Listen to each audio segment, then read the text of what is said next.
Hola a todos mis queridos seres del saber colonial. Bienvenidos a un nuevo video para el canal. Para el video de hoy nos devolveremos unos siglos atrás hasta el siglo XVI, en donde exploraremos un poco del Imperio Español y trataremos de entender cómo pudo la monarquía mantenerse a flote durante más de 3 siglos, siendo un imperio no solo muy extenso y difícil geográficamente, sino que mantuvo su estructura de poder durante un largo periodo de tiempo. Así que vamos con el video.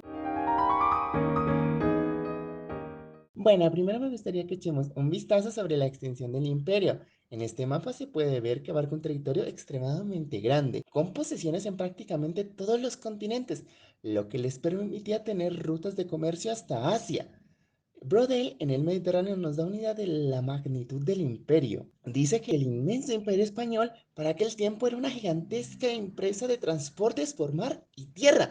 Y es que imagínenselo nomás, dos océanos, cordilleras, un continente. Era una cosa inmensa. Aunque el libro de Brodel no trate precisamente del imperio español, sí nos permite tener una idea de la magnitud en términos políticos, económicos y culturales de este, ya que es una obra muy completa en lo que es el estudio de la región mediterránea y nos permite tener una idea sobre la magnitud de lo que era el imperio español y su importancia en Europa. Otra característica de este imperio es que el rey jamás se movió de España y pudo permanecer en su centro, en Madrid. De hecho, Felipe II fue el primer rey que instalaría una corte permanente. Este cambio de corte itinerante medieval por una corte centralizada lo hace este mismo rey cuando la centraliza en Madrid, que era hasta entonces una ciudad no tan importante, que se convierte en la residencia del rey y en el centro político del imperio. Pero ¿cómo mantenía su autoridad desde la corte? Pues esta estaba ubicada en una ciudad en el centro de la península ibérica, y el rey jamás llegaría a viajar o conocer sus posesiones de ultramar, siendo que la presencia del mismo era en ese momento la máxima expresión de su autoridad. Los desafíos para el ejercicio del poder fueron muchos, y las formas coercitivas no son suficientes para comprender su aparente estabilidad. Esta es una cita de un artículo de Verónica Salazar, en donde nos explica que el imperio era demasiado extenso para que su control ocurriera únicamente gracias al poderío militar de la corona. Se necesitaba de otras formas de poder blando por las que la legitimidad de la corona se sostuviera. Sin embargo, el tema que quiero tratar aquí es el de las monarquías policéntricas, pues esta es una idea que nos permite entender cómo funcionaba el imperio español de otra manera a la que se entendía normalmente en la historia. A diferencia de la visión clásica que plantea un modelo radial con Madrid en el centro del imperio que se desarrollaba alrededor de este, más bien se plantea una red de diferentes centros que se articulaban en el ámbito local con el ámbito global que permitieron la movilización de personas, recursos e ideas a través del imperio. De esta manera, no todo se movía desde Madrid, sino que se trataba de personas moviéndose dentro del imperio de forma dinámica y de agentes locales que aún sujetos a Madrid tenían la autonomía de organizarse en sus propias parcelas, lo que significaría que no eran periferias, sino que eran focos económicos, políticos y culturales vinculados entre sí. Esto se pone en manifiesto en la formación de nuevas metrópolis y generalmente coincidían con las capitales virreinales. Estas eran centros de poder que permitieron extender el dominio de la monarquía mediante las redes vinculadas a la corte por lazos familiares, amistades y lealtades, en las que el culto al rey y a la religión jugaba un papel importante, pero que la autonomía dada a cada uno de estos centros y su libertad al actuar nos indican que no eran simplemente colonias sometidas al poder de Madrid, sino centros activos que eran importantes en la construcción del poder imperial.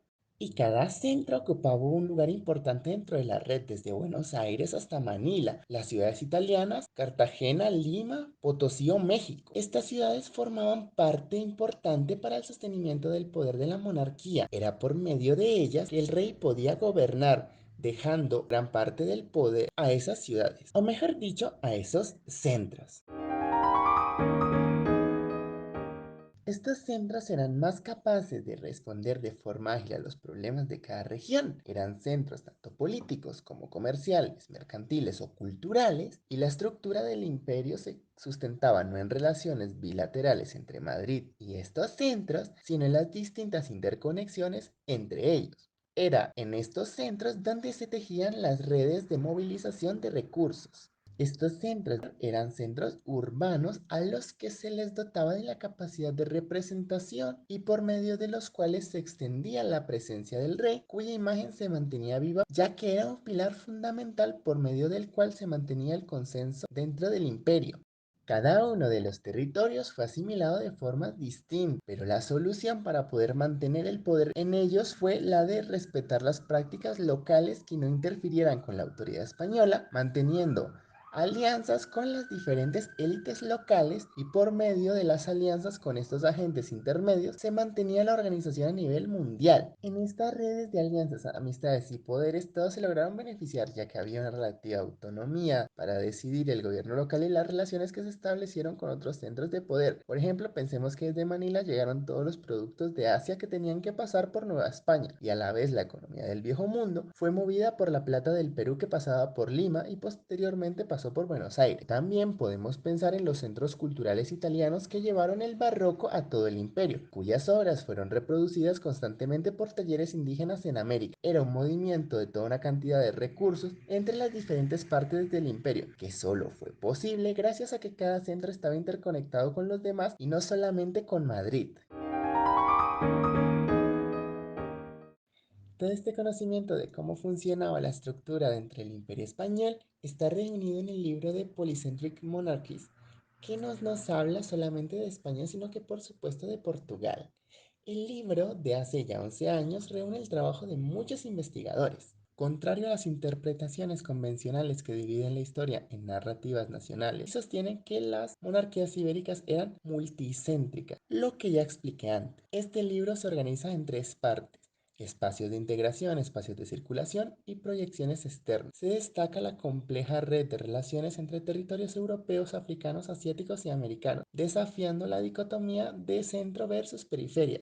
La lealtad al rey y la religión eran fundamentales, pero también se enfatiza la importancia de la movilidad social y las oportunidades ofrecidas a las poblaciones locales. La obra critica las interpretaciones anacrónicas que han prevalecido y aboga por una visión poliédrica que considere las especificidades locales y temporales, destacando la necesidad de comprender el pasado desde la perspectiva de quienes lo hicieron. Se discute las prácticas concretas que fundamentaron la expansión y el éxito de las monarquías ibéricas, cuestionando las nociones tradicionales de éxito y fracaso. En cuanto a las principales escuelas, redes e instituciones que respaldaron el libro, se menciona la participación de Red Columnaria, una red de investigación con sede en Murcia, España.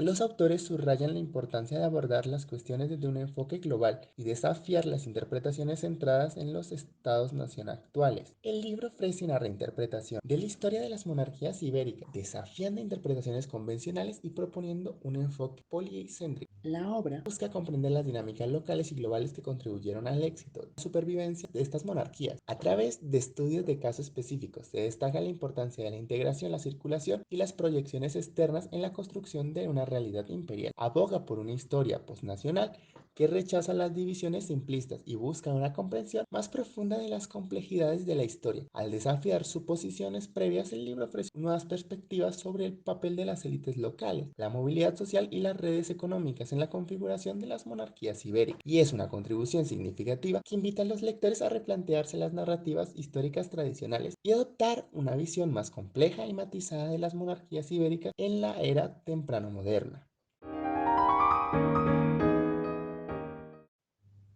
El análisis del Imperio Español nos revela una complejidad fascinante y es a través del prisma de las monarquías policéntricas que podemos entender verdaderamente su dinámica. Contrariamente a la visión convencional de un centro único en Madrid, emerge la idea de una red interconectada de centros en lugares estratégicos como Buenos Aires, Lima, Manila y más. La autonomía otorgada a estos centros no los convierte en simples periferias, sino en focos activos de poder económico, político y cultural. Cada ciudad a su manera contribuía a la construcción y sostenimiento del imperio. Este enfoque policéntrico desafía nuestras concepciones tradicionales y nos lleva a repensar la historia de las monarquías ibéricas. El libro Polycentric Monarchies actúa como un faro iluminando las complejidades de este entramado imperial. Rompe con las interpretaciones anacrónicas, abogando por una visión poliédrica que reconoce las particularidades locales y temporales. Más que una monarquía compuesta, el imperio se revela como una red de relaciones intercontinentales. Cada ciudad a su manera contribuía a la construcción y sostenimiento del imperio. Este enfoque policéntrico desafía nuestras concepciones tradicionales y nos lleva a repensar la historia de las monarquías ibéricas. El libro Polycentric Monarchies actúa como un faro, iluminando las complejidades de este entramado imperial. Rompe con las interpretaciones anacrónicas, abogando por una visión poliédrica que reconoce las particularidades locales y temporales. Más que una monarquía compuesta, el imperio se revela como una red de relaciones intercontinentales. Bueno, mis queridos seres del saber, espero que les haya gustado el video. Si fue así, les invito a dar un like y suscribirse. Espero que puedan revisar el material que les dejo en la descripción. Recuerden que estaré trayendo videos sobre ciencias sociales y humanidades. Sin más, un saludo, un abrazo y un beso. ¡Mua! Gracias por quedarse hasta el final. Nos vemos en el siguiente. Bye bye.